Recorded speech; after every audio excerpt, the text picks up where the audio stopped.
Good day.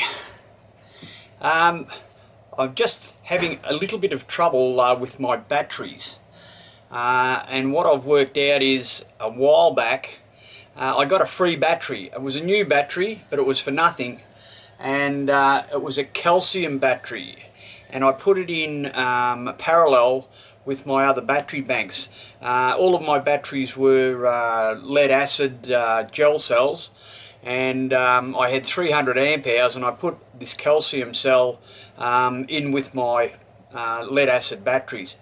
And I found since, it's lasted about a year, but I found since that the charging regime I have is not charging the calcium battery. So this is a bit of a problem.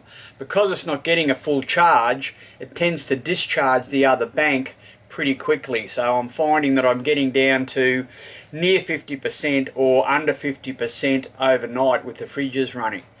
So what I'm going to have to do is bite the bullet and buy another lead acid gel cell, the same as the other batteries I've got in my setup. So this is the battery that was at fault. This battery is higher than the rest of the other bank, and because Peggy-Anne was built to survey, you had to have a battery that operated the radios above water level, which this battery is. And this is the one that I had that was the calcium battery, but I have already replaced that calcium battery with a deep cycle AGM, the same as the other batteries.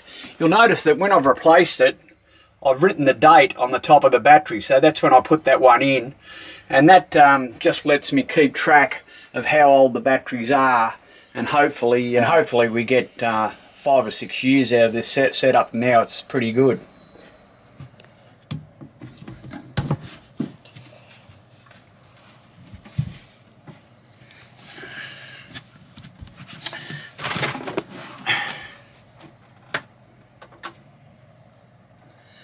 So here's my other battery bank, and you can see here I've got three 120 amp hour gel cell batteries that are my my main house power. They're connected up in parallel, so that gives me 360 amp hours of house power, and with the other battery I've installed upstairs, that's now 480 amp hours of house power, and that should be plenty to run the two fridges overnight, which it seems to work all right.